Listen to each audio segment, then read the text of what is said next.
Dixha. On n'a pas fini. Kiboudorim, Shabbat, demain, bien. Allez, t'es prêt? Alors, chers amis, une histoire extraordinaire que j'ai entendue hier de ma femme, je dis Bria. Voilà, c'était notre Havruta. C'est au début du mariage, j'avais Havruta avec ma femme, pendant les 2 premières années de mariage. Bon, j'ai beaucoup de Sfarim. Bon, après, bon, la famille a grandi, donc c'est un peu plus compliqué d'avoir Havruta. Mais bon, en tout cas, pour vous dire, il y avait un bon juif, un Israélien, vous savez, bons Israéliens qui savent bien faire les affaires, bien faire bouger ce qu'il faut. Il est parti en Angleterre, à Londres, et il a ouvert un complexe médical où il y a plusieurs salles, je sais pas moi, voilà, un centre médical, en consultation de ceci, de cela, kitso. Maintenant le problème, à proximité de ce lieu-là, qui venait d'ouvrir, il y avait un autre lieu, un autre centre médical qui était vraiment depuis des dizaines d'années. Et ce qui s'est passé, vous savez très bien, les Anglais sont très froids. Good morning. C'est pas une fois j'étais à la poste à Paris, et un Anglais, bon, les Anglais et les Français, Baruch Hashem, c'est le grand amour. Et un Anglais, il est venu, il a dit, all right, bonjour. Il dit, oh, mollo, moi l'anglais, little. Bon, mais quitte, pour retourner à notre histoire, les Anglais sont froids. D'accord? C'est comme les gardes de la cour royale. Berdin. Voilà. Mais quitte, donc la clientèle automatiquement a été plutôt attirée par la chaleur israélienne, chaleur tonus, et petit à petit la clientèle a fait une translation et passé du lieu anglais au lieu israélien, aussi bien le personnel israélien, gentil, entreprenant, kitso. Ok. Maintenant, ce qui s'est passé, qu'il y a eu bien sûr les propriétaires du précédent centre médical qui étaient jaloux, qui se sentaient attaqués au niveau commercial. Et là, il y a eu une sérénade d'attaques judiciaires, de publicité dans les journaux. Et un il répond à l'autre, et l'autre il salit l'autre, qui c'était gravissime. À un certain moment, ce patron-là, israélien, qui était juif, apparemment il était pratiquant, sans plus je crois, il avait un ami d'Israël, lui a dit, écoute, il y a un grand rav à Bnei Brak, en Israël s'appelle chef Rabbi, le chef de tous les rabbins, il s'appelle Rab Steinman, Rab Aaron Yehuda Leib Steinman, Alav Shalom, qui est niftar, ça fait environ 7 ans et demi. Il habitait Rav Azan Ish 2. Mon frère, il habitait un numéro avant. Mais Kitso, ok, il a dit, va lui demander conseil. Je dis, ah bon, et tout. Il a dit que tu perds, au contraire, tu es dans une vraiment situation grave. Il est parti en Israël, il est arrivé à Bnei Brak. Il est étonné, il voit une maisonnette. Moi, je suis rentré chez Rav Steinman. Ils ont montré des photos. Ouais, maison simple, plus que simple, style les années 14-18. Et Kitso, très simple. Donc, lui, il vient, il rencontre Rav Steinman, il lui raconte toute son histoire. Et Rav Steinman de lui dire, écoute, moi je vais te dire, et d'après ils en ont fait un sticker de ça. Na'araiti gamzakanti, veloraiti mevater mafsid. Bon, les pasouk vraiment de David Ameller, c'est, et j'étais bien aussi jeune homme. Les gamzakanti, même après ayant été vieux, veloraiti tziknezav, j'ai jamais vu un tzaddik qui a perdu. J'ai tout le temps, depuis mon jeune âge jusqu'à mon âge plus avancé, j'ai vu, j'ai vécu, et je vous le dis, moi, David Ameller, jamais le tzaddik est abandonné.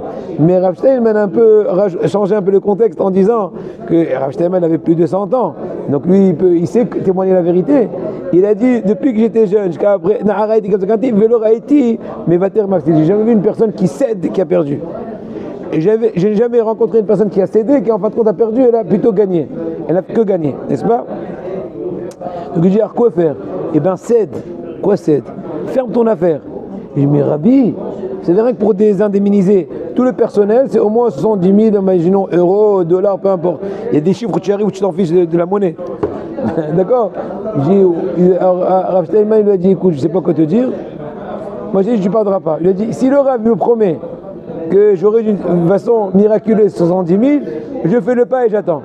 Il dit, écoute, ça ne marche pas comme ça. Moi, je te dis le principe. Moi, je te conseille de céder et je t'informe que de façon générale, de ma propre expérience, Zami Jugassadieu a perdu, maintenant à toi de jouer. L'autre, il a dit, bon, le Rav, il a béni Hatzlaha, il est parti. Il a dit, bon, que je retourne à Londres, c'est long. Il dit, non, tu sors de ce pas. Tu lèves un coup de fil à Londres, à ton personnel, tu les licencies dès maintenant. Tu as dit l'affaire la boîte est fermée, ciao bambino, envoyez vos bilans, tatati tatata. Alors l'autre, les autres, ils sont comme ça, bon, il leur informe et tout, il fait ce qu'il dit le Rav. Maintenant, bien sûr, on sait très bien que les nouvelles vont très vite. Et voilà que, bizarrement, l'ancien centre médical anglais, il dit, attends, il y a un truc bizarre, qu'est-ce qui se passe? Mais ils ont déclaré qu'ils vont faire... C'est un coup, c'est que les juifs qui savent faire ça. C'est un coup, va savoir, c'est un coup monté. C'est comme dirais-je, pour descendre, pour mieux monter. C'est descendre pour mieux monter. Quand il l'embrasse, pour mieux l'étouffer. Il dit alors qu'est-ce qu'il va faire et tout, il ne sait pas quoi faire. Alors, ils ont envoyé un conseiller à eux, du centre médical, des gens très riches. Il a envoyé jusqu'au consulat israélien anglais. Il dit, ça c'est une histoire. Il dit, il y a un rabbin, Steinman, quelque part en Israël, qui aurait conseillé à nos rivaux, n'est-ce pas, de fermer et tout. On sent que c'est un coup monté, c'est une escroquerie écologique. Non, on sent qu'il est en train de faire... c'est pas logique. Il était en train de faire la guerre pendant des années, je ne sais pas combien de temps, et maintenant on fait cesser le feu sans signer de contrat. Réponse. Alors ils lui ont dit oui, on va vous amener. Lui c'était un lord très riche, il s'attendait qu'on va le poser dans une maison 5 étoiles et tout. Il rentre dans une maison Braka, il voit une maison de Rav Steinman simple, on lui donne une chaise en plastique s'asseoir, il se sent vexé. On me donne une chaise en plastique, c'est comme si tu lui dis assis-toi dans le tabouret, dans le pouf. Il n'a pas le choix, il se retient et tout. All right, sir, the rabbi, il voit qu'Rav Steinman aussi est assis sur une chaise. C'est-à-dire que Rav Steinman, pendant de nombreuses années, il s'est assis sur un tabouret sans dossier. Un naga. Donc il a vu que le rabbin n'était pas mieux, il a vu une chaise encore moins, donc il s'est déjà calmé. Il commence à discuter. Il dit, écoute, j'ai entendu que vous avez conseillé à nos concurrents de fermer. Je suppose que vous êtes en train de comploter quelque chose contre nous. Je viens au nom du consulat, papa, dites-moi la vérité. Je dis, non, vous faites pas de soucis. J'ai juste conseillé, puisque c'était une guerre interminable, de faire cesser, et je l'ai béni qu'il réussira à Zakol. Il dit, ah bon, c'est sûr, vous êtes certain? Et tout, il a dit oui. Il a dit, vous n'avez pas un petit conseil à me donner par rapport à cela?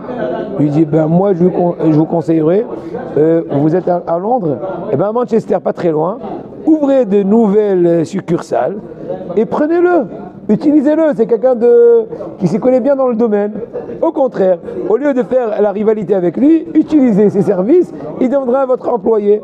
Mais il va accepter, eh ben écoute, tout ce que je dirai, il le fera. Je dis, ah bon?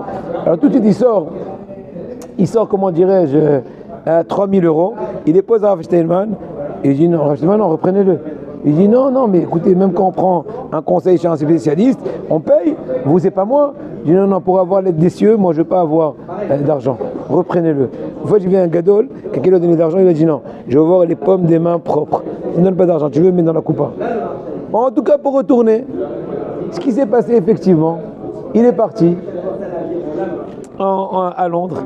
Il a déclaré qu'ils vont ouvrir des nouveaux succursales, et ils l'ont mis à travailler, et il a gagné, etc. Donc on voit encore une fois, quand tu penses c'était, tu es en train de gagner.